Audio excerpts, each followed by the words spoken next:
Hello, hello. Fee Jamieson-Folland beaming in from one of the more stunning parts of New Zealand, and I'm aware that I probably say that every time.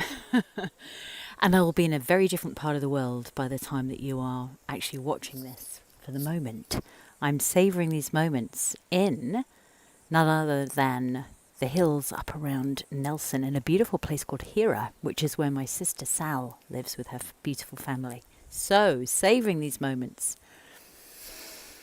And asking you the question, are you sleepwalking? Well, it's an interesting question, isn't it? It's like, what? Where does that come from? Well, this is something that I realised I was actually doing about 16 years ago, and I've been doing it for a few years. And it took a big wake-up call for me to realise that actually I had been sleepwalking. So what I mean by that is going through the motions, being on automatic, and just rolling with every day, doing what I had been doing before and just doing it again. And to give you an example of that, I mean, sometimes automatic is a good thing. Certainly when it comes to an area of the nervous system that I call the automatic part of the nervous system, which are in particular one part of that, the parasympathetic nervous system, which is the opposite to like when we're running on our adrenals. The parasympathetics is what helps us to rest and digest and actually promote ideal hormone balance, ideal functioning of our nervous system, to help regulate us on a constant basis.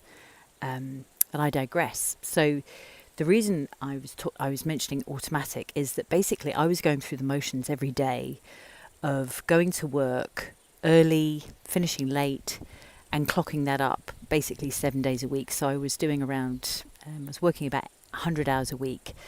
And I was actually experiencing chest pain. I was waking at night with angina. It was radiating down my arms, sometimes both. I wasn't feeling a particularly happy chapess at the time, but it was what I just thought, I would just get on and do it, and not rather than stopping and considering what it was that I was doing.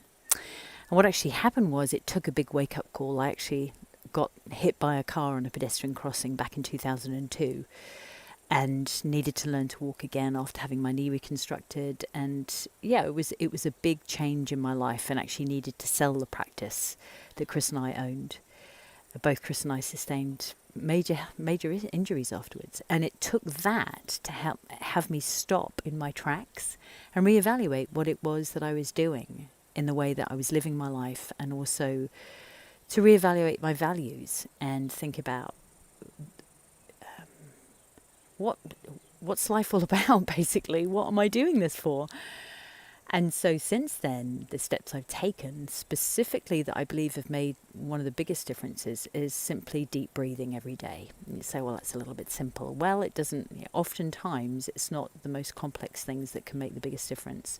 So practicing deep breathing every day, and pacing myself, like I say, reevaluating what I was up to and adjusting the structure of my life, basically, in terms of what I was doing every day. But deep breathing has been a real key factor, not only for helping me when it comes to my heart function, which is super good.